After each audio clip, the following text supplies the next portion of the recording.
Waltakum minkum ummatun yad'una ilal khairi wa ya'muruna bil ma'rufi wa yanhauna 'anil munkar wa ulaika humul muflihun.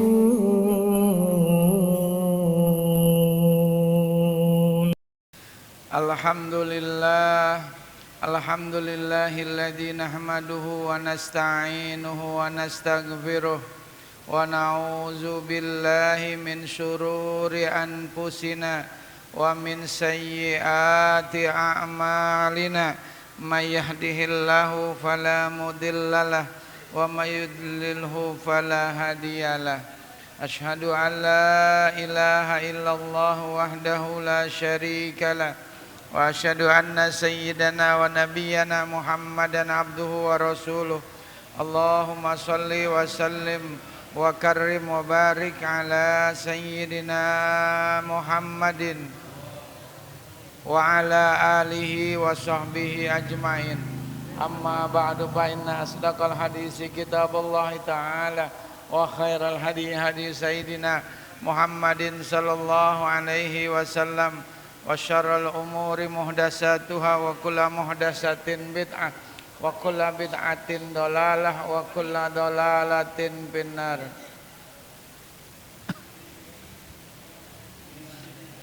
Qala al-musannif rahimahullahu ta'ala wa nafa'ana bihi wa bi 'ulumihi fid dharaini amin. Pasal tentang ilmu yang fardu kifayah dan ilmu yang haram dipelajari. Wa amma hibzu ma yaqau fi ba'dil ahayini fa fardun ala sabilil kifayati idza qamal ba'du fi baldatin saqata anil bakina wa illam yakun fil baldati man yakumu bihi istaraku jami'an fil maksimi.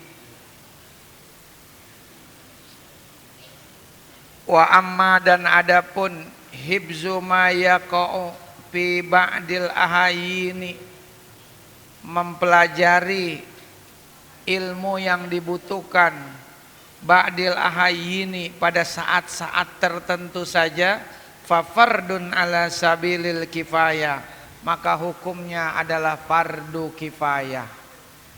Jadi mempelajari ilmu-ilmu yang hanya dibutuhkan pada saat-saat kita perlu, saat-saat kita butuh, bukan ilmu yang dibutuhkan pada saat-saat terus-menerus, tapi ilmu yang waktu-waktu tertentu saja, maka fardun ala sabilil kifayah, hukumnya adalah fardu kifayah. Apa itu fardu kifayah? Wajib itu kan di dalam Islam ada dua. Ada wajib ain, ada wajib kifayah. Ada fardu ain, ada fardu kifayah. Kalau fardu ain itu perbuatan yang harus dilakukan oleh setiap orang mukallaf, orang yang udah kena hukum. Kayak kita nih, kita udah pada balik. Itu kita kena hukum wajib. Jadi fardu ain itu perbuatan yang harus dilakukan oleh setiap orang. Sifatnya individu. Nggak bisa diwakilin, kita yang harus kerjain. Contohnya apa? Sholat, puasa, zakat, baca Quran, itu kan, sedekah. Itu namanya fardu ain, kewajiban pribadi, nggak bisa diwakilin orang lain. Namanya kewajiban individu. Sedangkan fardu kifayah itu artinya perbuatan itu yang dilakukan oleh salah satu orang dari sejumlah orang yang mukallaf. Dari sejumlah orang banyak hanya diwakilin satu orang atau beberapa orang. Itu namanya fardu kifayah gitu. Kalau seandainya cuma ada berapa orang yang melakukan, yang lain nggak melakukan, maka nggak akan dosa gitu ya. Jika dalam suatu daerah terdapat orang yang mengetahuinya, maka cukuplah bagi yang lain. Tapi kalau sama sekali nggak ada yang mengetahuinya, maka penduduk tersebut itu adalah fil maksimi, melakukan dosa. Tuh. Nah, dalam syaratnya disebutkan nih, dalam penjelasannya, kas sholatil janazah wa iyadatil marodi, seperti sholat jenazah dan menengok orang sakit, itu fardu kifayah. Nah, jadi nggak semua orang melakukan, cukup yang mewakilkan saja, yang ngurus jenazah. Kayak di sini kan yang ngurus Pak Edi, ya kan? Pak Edi dan Pak Guyubannya atau Pak Ustadznya. Yang lain nggak bisa ngurus karena kesibukan masing-masing kerja. Maka itu udah cukup.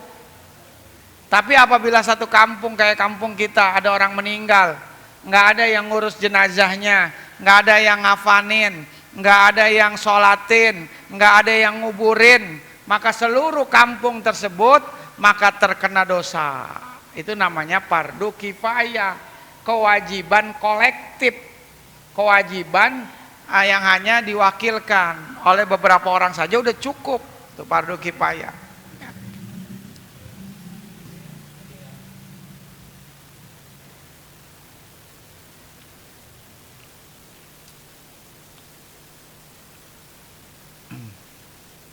Fardu kifayah itu apa saja? Ini berkaitan dengan ilmu. Kalau yang berkaitan dengan ilmu, yang fardu kifayah itu seumpama ilmu nahu, ilmu sorof, itu ilmu tentang gramatika bahasa Arab. Itu kan memang mempelajarinya sangat susah sekali. Hanya orang-orang tertentu yang di pondok-pondok pesantren, ilmu nahu sorof. Maka enggak semua orang mempelajari. Cukup di kampung itu ada ustadz, ada kiai yang memang bisa ilmu nahu, ilmu sorof. Tapi kalau sama sekali nggak ada yang bisa, maka dosa. Ilmu apa lagi? Ilmu faraid. Faraid itu ilmu tentang warisan. Cukup dipelajari oleh beberapa orang aja. Enggak semua orang mempelajari ilmu faraid. Ilmu apa lagi? Ilmu muamalah, ilmu tentang berdagang dalam Islam. Cukup yang mempelajari orang-orang yang dagang. Kayak bikin kue. Ibu-ibu ini kan suka pada bikin kue nih. Kan nggak semua ibu-ibu bisa ibu ya bikin kue ya. Pasti orang-orang tertentu aja. Kayak contohnya Ibu Ida itu kan tukang kue tuh biasanya tuh. Kan Ibu Nia, ya bisa ya Ibu Nia ya. Bikin pastel bisa tuh, anget-anget lagi ya kan kemarin. Dianterin lagi ke rumah saya, alhamdulillah buat maulid. Itu tuh fardu kifayah itu. Ya ibu-ibu bisa bikin agar, yang lain nggak bisa. Atau bikin gemblong. Nah, jarang tuh yang bisa bikin gemblong tuh, ya Pak ya. Ya Pak Dedarsono ya. Bikin apa lagi? Dongkal. Dongkal tuh jarang tuh. Nih Pak Sam nih. Bisa makan doang Pak Sam ya. Bikin makan enggak. Ya, susah itu bikin dongkal. Di kampung hutan jarang yang pada bisa. Dulu ada tuh Bang Mai. Bininya udah meninggal yang dekat PGRI 35, iya kan? Pak Edi ini yang langganannya dulu. Udah nggak ada yang jualan dongkal. Tuh. Semur jengkol, nasi uduk, itu fardu kifayah. Nggak semua orang bisa. Ya fardu kifayah. Makanya yang pada bisa bikin dah, ya Pak Edi ya. Ya, itu ilmu-ilmu agama yang hukumnya fardu kifayah, bukan fardu ain, bukan yang harus dipelajari setiap orang. Pak saya emang nggak bisa umpamanya ilmu hadis, itu fardu kifayah.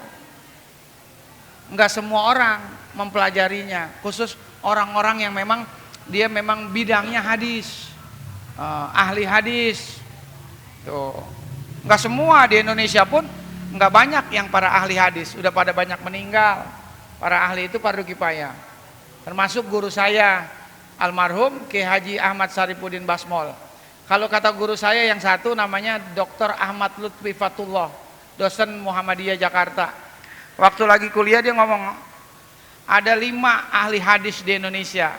Pertama Ki Sobron tinggal di Kalimantan. Ada Daud Rashid tinggal di Bandung. Ada Ahmad Syarifuddin, Kiai Ahmad Syarifuddin Abdul Ghani Basmol, itu ahli hadis. Ada Kiai Mustafa Ali Yakub Ciputat, mantan imam besar Masjid Istiqlal dulu, udah meninggal. Yang kayaknya yang masih ada kayak Dr. Lutfi Fatullah Kuningan Jakarta Selatan, Masjid Baitul Mughni. Itu beliau tuh Baitul Mughni, udah meninggal. Jadi yang meninggal duluan Kiai Ali Mustafa Yakub, kemudian nyusul Kiai Syarifuddin Basmol, kemudian gak lama kemudian nyusul Kiai Ahmad Lutfi Fatullah dalam usia muda. Ya kayaknya yang masih ada dua nih, Kiai Sobron sama Kiai Daud Rashid di UIN Bandung kalau nggak salah. Itu ahli hadis, nggak semua bisa orang mempelajari hadis. Tafsir juga begitu, itu fardu kifayah, nggak semua orang. Kita tuh nggak bisa belajar tafsir, susah mempelajarinya. Makanya kita kalau mau ngaji tafsir ya sama ahlinya.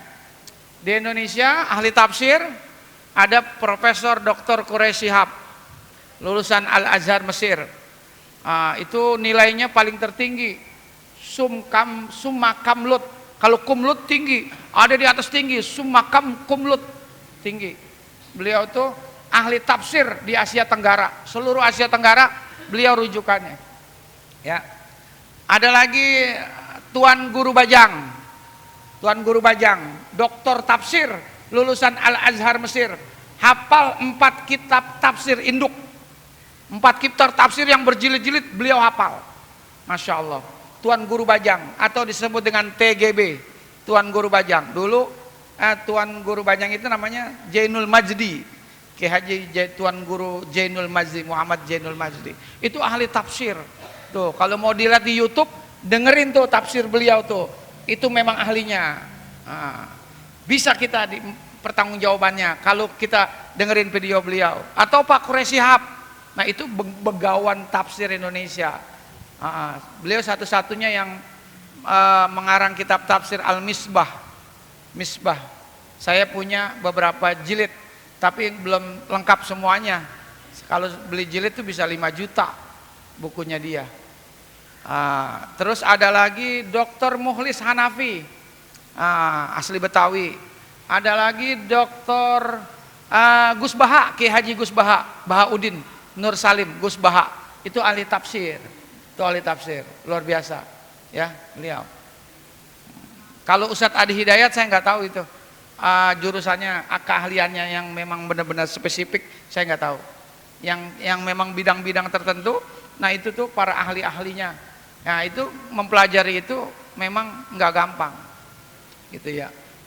Kalau fikih, ilmu fikih yang terkenal ahli fikih Al-Habib Syed Agil Al-Munawar, hafidz Quran juga, ahli fikih, S3-nya di Madinah, Universitas Islam Madinah. Itu ya.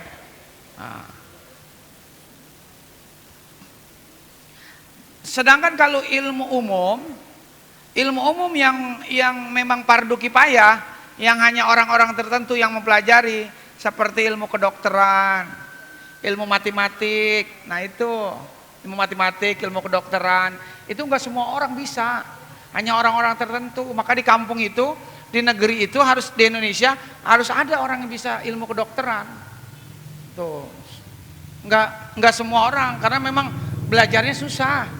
Kedokteran biayanya juga mahal, biayanya mahal kedokteran.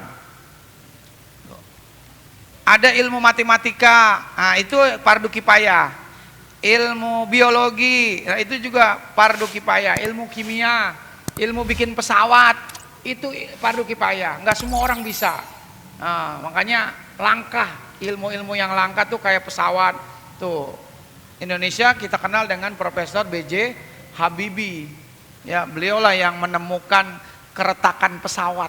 Nah, jadi beliau tuh dulu pesawat jatuh mulu.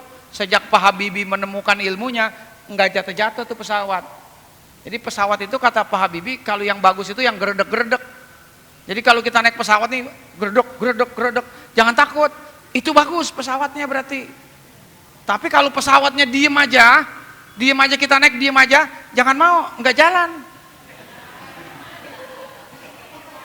Ya kan ya? Iya, enggak bakalan sampai. Ya Pak De ya, enggak sampai. Ibu nih mau berangkat umroh, pesawatnya diem aja gitu, kita duduk enak gitu, jangan mau, itu enggak jalan. Yang gerdek-gerdek tuh yang jalan tuh. Nah, ya. Ya, ibu-ibu udah naik pesawat udah ya? Sering ya? Naik odong-odong kali. Sampai JB 7.000. Aduh. Fa yajibu 'alal imami an ya'murahum bizalika wa yujbiru ahlal baldati 'ala zalika. Maka wajib maka wajib 'alal imam ai khalifah, maksudnya khalifah, pemimpin, presiden. Kayak pemimpin kita lah yang baru, Pak Prabowo, itu namanya al khalifah, pemimpin. Ayyamurahum bizalika, memerintahkan yang demikian itu agar orang Indonesia mempelajari ilmu-ilmu yang fardu kifayah, kayak kedokteran, pesawat, kimia, matematika, itu harus dipelajari. Fayajibu, maka wajib imam itu memerintahkan, artinya memaksa. Boleh imam memaksa, dikirim tuh pelajar-pelajar Indonesia buat belajar ke luar negeri, dibiayai oleh negara tuh.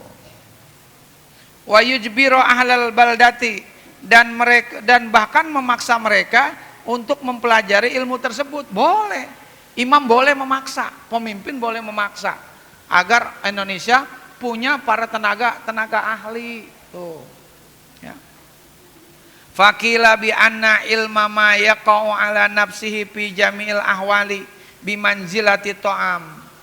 Ada yang mengatakan bahwa mempelajari ilmu yang dibutuhkan diri sendiri pada setiap saat itu fi manzilati ta'am, seperti orang makan. Tuh. Jadi kalau fardu ain itu kayak orang makan. Wajib dipelajari oleh kita semuanya, nggak boleh enggak. Kayak makan aja Bu, kita kalau nggak makan bisa lapar, bisa mati. Tuh, begitu juga mempelajari fardu ain. Kita wajib mempelajari. Kalau kita nggak pelajari ilmu-ilmu yang bersifat fardu ain, maka sholat kita, ibadah kita nggak diterima. Makanya kata Syekh Zainuddin Al-Malibari, kalau ibadah kita mau sah, maka pelajarin ilmu fikih. Tuh, ibadah kita mau sah nih, rukun syaratnya, pelajarin ilmu fikih. Tuh. Makanya orang yang nggak tahu ilmu fikih, maka sholatnya itu diragukan diterima. Fakullu man bi ghairi ilmin ya'malu a'maluhu mardudatun la tuqbalu. Setiap perbuatan, kata Imam Ibnu Ruslan, yang dilakukan tanpa ilmu, maka perbuatan mardud, nggak diterima sama Allah. Tuh, ongkosnya gede, perjalanannya jauh, kayak umroh, kayak haji, tapi dia nggak tahu ilmunya, sia-sia. Tuh, nggak bisa. Kudu yang namanya ilmu fikih. Sholat kita butuh ilmu fikih. Mau ngawinin anak, nikah juga kudu butuh ilmu fikih. Kita mau mau puasa butuh ilmu fikih. Jangan sembarangan. Nggak boleh ngedenger ajan maghrib udah buka aja, padahal suara HP, gitu jangan, nggak boleh. Tuh, kita kalau bulan puasa imannya nggak ke musola, kita nggak percaya sama musola, percayanya sama TV RCTI, iya kan? RCTI diliatin, di musola mah biarin aja lah, orang yang ajan juga masih lama musola mah, kita ngikutnya RCTI, rombongan calo tanah Indonesia, gitu ya. Tuh, jadi apalagi kata Imam Syekh Al-Malibari, Zainuddin Al-Malibari, kalau kita imannya mau kuat, pelajari ilmu akidah. Tuh. Keyakinan nama Allah kuat, akidah pelajarin. Ilmu tauhid, ilmu usuluddin dipelajarin. Kalau kita hati mau bersih, jauh dari sifat riya, sombong, iri, dengki, hasad, maka pelajari ilmu tasawuf. Tuh, itu wajib fardu ain. Fikih, tauhid sama tasawuf pelajarin. Tuh, itu fardu ain yang kita butuhkan sekali. Seperti makan. Tuh. Ngaji nih. Gua mah nggak mau ngaji ya. Ngaji juga nggak bisa-bisa. Ngaji mah bukan nyari bisa. Mau bisa mau enggak mah nomor 17. Yang penting mah kewajiban. Sebab ngaji adalah kewajiban bagi kita, kata Nabi. Mau bisa makan nomor 17. Sama kayak kita makan. Gua makan nggak gemuk-gemuk. Mendingan gua nggak makan.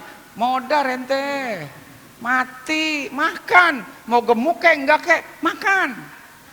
Sama kayak ngaji itu kayak orang kerja. Kerja dari dulu bertahun-tahun, berangkat pagi pulang sore, nggak kaya. Udah nggak usah kerja lah. Ya ntar anak ente makan dari mana? Nah, ngaji juga begitu tuh Bu. Ya Bu ya, ngaji jangan kudu saya nggak mau ngaji ya. Susah dipahaminnya, nggak bisa saya. Udah jangan mikir nggak bisa. Nomor 17. Yang penting mah datang duduknya kita itu adalah menggugurkan kewajiban dan menggugurkan dosa-dosa kita. Amin ya Allah ya Rabbal alamin. Alhamdulillah.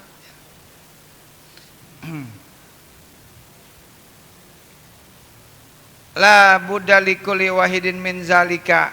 Makan itu harus dilakukan oleh setiap orang, gitu. Fardu ain. Ngaji juga fardu ain. Enggak bisa diwakilin. Saya wakilnya kata Pak Edi, kata jamaah Pak Edi wakilin saya ya ngaji, nggak bisa diwakilin.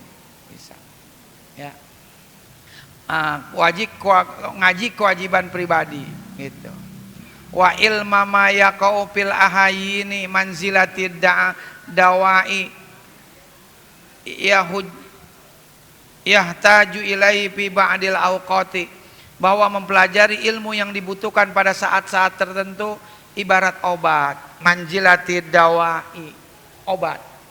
Kita pelajari nahu, pelajari ilmu sorob, pelajari hadis, itu kedokteran, itu ibarat orang minum obat. Enggak dibutuhkan saat-saat terus, tapi tertentu saja. Kan kita kalau minum obat kalau lagi sakit doang ya Bu ya. Kalau lagi nggak sakit mah ngapain minum obat? Jangan, malah ntar kita keracunan obat. Nah, kita ikutin resep dokter Dani, ikutin resepnya. Kata dokter Dani, berhenti minum obat. Terus. Walaupun ada juga obat yang memang harus terus, kayak obat darah tinggi, ya kan? Obat jantung, emang itu diminumnya terus menerus. Tapi pada intinya obat itu kan hanya sewaktu-waktu untuk mengobati. Begitu juga ilmu. Jadi kita kalau ngaji ilmu itu kudu milih-milih. Jangan semuanya kita ngaji. Pinter kagak celeng iya.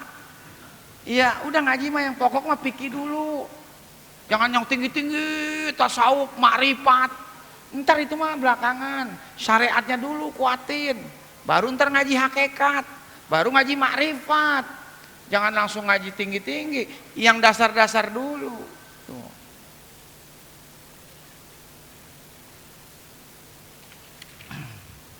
Wa ilmun nujumi bimanzilatil marodi fata'allumuhu haramun.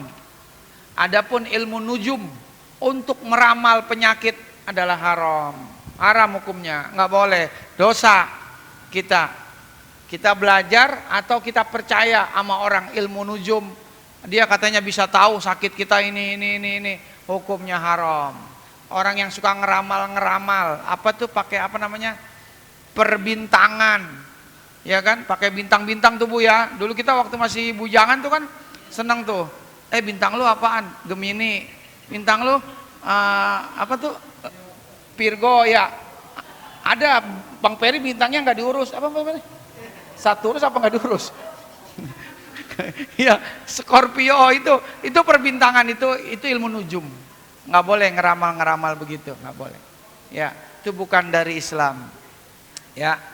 Terus nasib, ngeramal nasib itu nggak boleh. Nasib itu gaib, rahasia Allah. Hanya Allah yang tahu. Ya, kalau kita sakit ntar begini menurut kebiasaan, oke lah. Menurut dokter diagnosis penyakitnya begini, iya. Tapi semuanya tergantung dari Allah. Al-maut ya'ti baktatan dalam nasul ibad. Kematian datangnya tiba-tiba. Enggak kudu sakit. Orang sakit aja kadang-kadang lama matinya. Kadang-kadang kagak mati, sehat terus. Tuh, tapi kadang-kadang orang sehat, enggak ngapa-ngapain lagi duduk. Habis ngerokok, rokoknya jatuh, mati. Iya, rokoknya jatuh, mati, orangnya masih diem aja. Ya Pak ya. Tuh. Tuh. Ya, kita nggak ada yang tahu. Ya.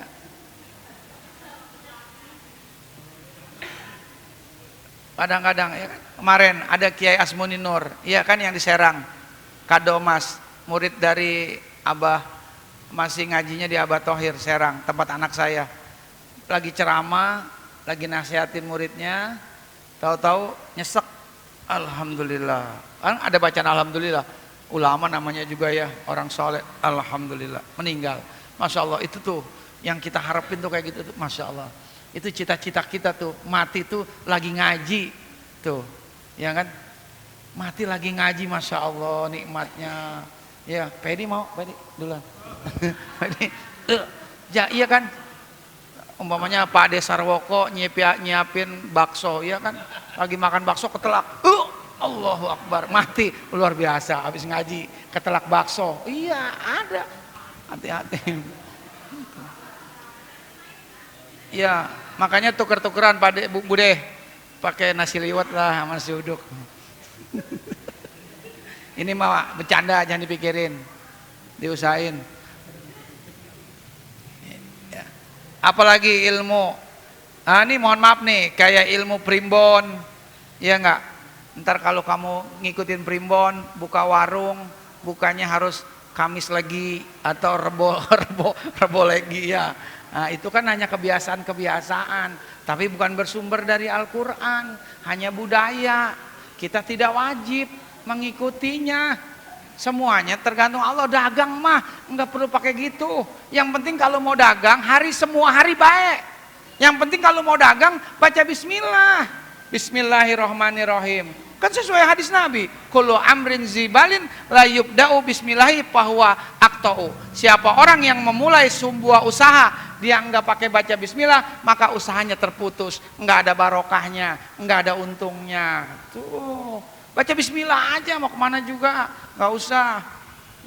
Jangan ada orang pernah lewat, kata guru saya, dia mau jalan nih, mau usaha, tahu-tahu pohonan jatuh rantingnya membentuk huruf alif lam, la, begitu tuh la kan artinya bahasa Indonesia tidak, jadi rantingnya itu bentuknya kayak alif lam, la, akhirnya dia tidak pergi, ngikutin ranting, itu nggak boleh, jangan, ngapain ngikutin ranting, berangkat aja, nggak ada yang tahu, ya kan, kayak tradisi Rabo Wakasan, ya kan, dulu kemarin kan ada Rabo Wakasan, orang kalau pergi Rabo Wakasan katanya ntar ada musibah. Makanya saya pas pergi Rabo Wakasan, ternyata yang ikut cuma separuh di mobil, pada takut katanya. Saya nggak ada apa-apa. Iya, jangan percaya. Ya kan? Kalau nabrak kucingnya harus dikubur. Kalau enggak, ntar ada kejadian. Jangan percaya. Itu mah mitos, tahayul. Nggak ada ajaran Islam. Nabrak kucing lalu kita kecelakaan, nggak ada. Kalaupun kita kecelakaan emang itu udah takdir Allah. Bukan karena kucing. Saya nabrak kucing di Bogor pernah, disuruh bayar saya sama orang situ buat pemakamannya Pak Ustadz. Ustadz, pemakaman, kucing aja suruh bayar, gocap. Kita kasih gocap aja udah, katanya buat syarat. Itu mah sebenarnya nggak. Dulu kita nganggap takut gitu ya. Kalau udah nabrak kucing udah takut, padahal mah nggak ada. Semuanya takdir Allah. Sakit kita ntar saya mati begini, Allah yang nentuin, bukan kita. Ya. Jadi hidup mah udah jalanin aja atas kehendak Allah, jangan takut gitu. Ya, nggak ada yang bisa mencabut nyawa kita kecuali Allah, nggak ada gitu. Ya, haram nujum ke rumah dukun, nah itu haram. Lagi bagaimana ke rumah kiai? Kalau ke rumah kiai nggak apa-apa, bid doa nggak apa-apa. Kita datang ke rumah Pak Kiai, doain ya biar saya pada berkah selamat keluarga. Kemudian kita dikasih air, didoain, bacaan Fatihah apa, minum biar berkah, boleh. Tapi kalau ke rumah dukun ya kan udah gelangnya gelang ular. Gelangnya gelang ular, ya kan, nggak ada gambar wali, nggak ada gambar ulama di rumahnya, ya kan, gambar ular, gambar apa, mukanya udah butek. Kita minta, jangan minta sama kiai boleh, ya enggak, karena dulu Nabi Muhammad aja minta sama Sayyidina Umar, ya Umar kalau mau umroh doain saya ya. Tuh boleh. Umar minta doa, Nabi minta doa sama Sayyidina Umar. Umar ntar kalau mau umroh doain saya ya. Boleh. Doa bid doa.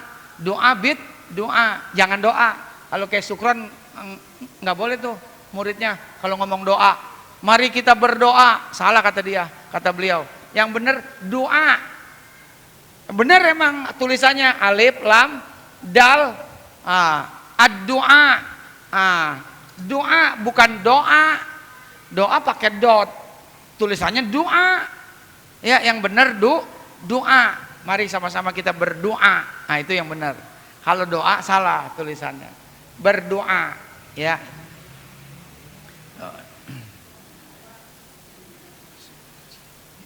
Payam bagi likuli muslimin ayyastagila fi jami awqatihi bi zikrillahi ta'ala wa du'ai wa tadarru'i. Maka hendaklah, kata Syekh Al-Zarnuji, payam bagi soyogianya likuli muslimin, setiap muslim, kita nih semuanya nih, ayyastagila, hendaklah menyibukkan dirinya sehari-hari fi jami awqatihi bi zikrillahi, untuk berzikir kepada Allah di seluruh waktunya. Tuh. Jadi udah nggak usah mikir-mikir begitu, ke rumah-rumah dukun nggak usah. Kita banyakin waktu kita buat berzikir sama Allah. Zikir enggak kudu kita habis sholat, di mana aja bisa, sambil ke pasar ibu-ibu megang tasbih, ya kan, boleh. Atau sambil naik motor Pak Edi baca sholawat, banyakin. Allahumma sholli ala Sayyidina Muhammad, Allahumma sholli ala Sayyidina Muhammad, sallallahu ala Muhammad, sallallahu ala Muhammad, sallallahu ala Muhammad, sallallahu ala Muhammad. Boleh Bu, silakan sambil masak, goreng tempe, ya kan, sambil baca sholawat ya Robbi bil Mustafa, tahu gosong, ya kan. Kata lakinya tempe hitam begini, ini tempe ya Robbi bil. Tuh, boleh, nggak harus duduk, dimanapun kita boleh, dalam keadaan tidur, ya, berzikir sama Allah. Terus apalagi wad doa, banyakin kita doa kepada Allah. Orang yang nggak doa itu tandanya orang sombong. Wa tadarru'i, mendekatkan diri. Wa qiraatil Quran, kata Sejarnuji, banyak membaca Al-Quran gitu setiap hari. Ya Bu ya, banyak baca Quran, ya. Bab orang baca Quran itu berkahnya banyak, ya. Wa shadaqati dafi'atil lil bala, sedekah yang menjadi perisai kita dari mara bahaya. Karena memang sedekah itu kata Nabi mencegah bahaya, musibah. Yang harusnya musibah terjadi buat kita, karena kita sedekah maka enggak terjadi. Makanya banyakin sedekah, banyakin baca Quran, banyakin zikir kepada Allah, dan banyakin kita ngaji. Nah itu waktu kita gunain buat itu aja, gitu, nggak usah ngisi-ngisi yang lain. Wa yas'alullaha ta'ala al-afwa wal afiyata fid dunya wal akhirah, dan sebaiknya pula memohon kepada Allah agar Allah ampunan kesejahteraan dunia dan akhirat, agar Allah berkenan melindungi dari setiap bencana dan afat, karena orang yang dianugerahi doa tentu tidak terhalang kabulnya. Banyakin doa, gitu. Apalagi doa kepada kemarin maulid di rumah saya nih. Ini banyak yang pada nggak datang nih jamaah nih, ya nggak. Udah saya udah nyiapin makan, pada nggak datang. Iya benar, kita udah kayak saudara Ibu ya. Maulid pada nggak datang jamaah. Aduh, sedih hati saya, gitu ya. Ya kan begini ceritanya. Itu kan Habibnya kan ceramah tuh. Apa kata beliau? Beliau mengupas satu hadis. Khairun nasi anfa'uhum linnas. Sebaik-baik manusia yang paling manfaat buat orang lain. Beliau mencontohkan orang dulu, generasi nih Pak Dedarsono, Pak Sarono, itu zaman-zaman dulu orang kalau beli rumah, kata beliau nih, beli rumah bagus tapi sempit, minimalis, ama beli rumah yang gede tapi rumahnya bekas. Mana yang dipilih? Kalau orang dulu tuh mikirnya bukan soal bagusnya rumah, tapi yang dibeli yang gede. Tuh Bu Esti datang tuh, Bunia. Nah, yang gede, yang luas, walaupun rumahnya jelek. Kenapa Bu bisa begitu? Karena orang dulu mikirnya jauh. Ntar kalau saudara gue datang nginep, ya tidur di mana kalau rumah gue sempit? Tuh orang dulu tuh mikirnya begitu. Masya Allah. Tuh khairun nas anfa'uhum linnas. Orang dulu ntar kalau ponakan saya datang dari Jawa, mau tidur di mana kalau nggak ada tempat? Tapi kalau orang sekarang kan yang dilihat wahnya, ya kan, bagusnya, mewahnya, tapi rumahnya sempit. Ntar kalau saudara datang apa? Kadang-kadang mikir, waduh, tidur di mana ntar ya? Tuh baru mikir.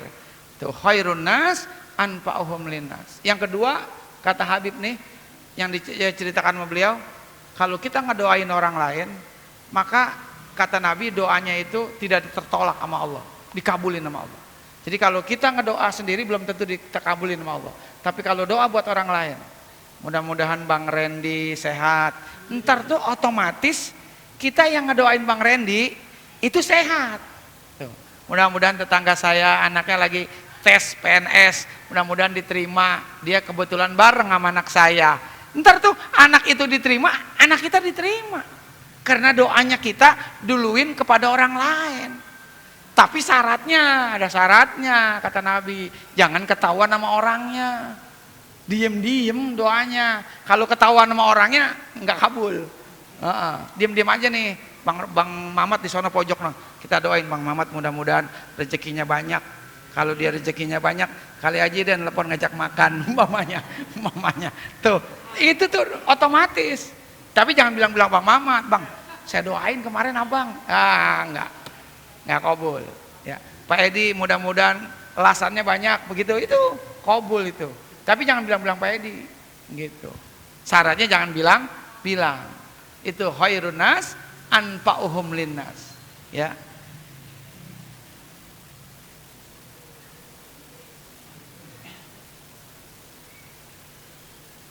Illa idza ta'allama minan nujumi qadara ma ya'rifu bihil kiblata wa awqatis shalah. Boleh mempelajari ilmu nujum tapi sebatas mengetahui arah kiblat. Nah, untuk mengetahui arah kiblat, astronomi, ilmu perbintangan boleh, tapi tujuannya buat menentukan arah kiblat dan waktu-waktu sholat itu boleh. Tapi kalau untuk meramal nasib orang apa itu nggak boleh. Jodoh orang itu nggak boleh. Sebab semuanya udah ada yang nentuin. Jodoh, meninggal, apalagi Bu, rezeki itu udah ada yang nentuin semuanya, gitu ya. Nah, inilah sekelumit tentang ilmu yang fardu kifayah dan ilmu yang haram dipelajari. Wallahu a'lam bishawab. Ada pertanyaan berkaitan dengan ini? Silakan. Ada pertanyaan Ibu. Ada yang mau bertanya? Bapak, Ibu.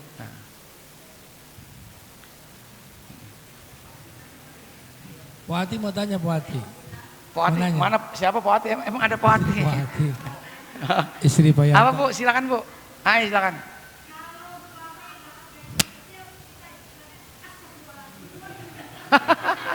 Iya.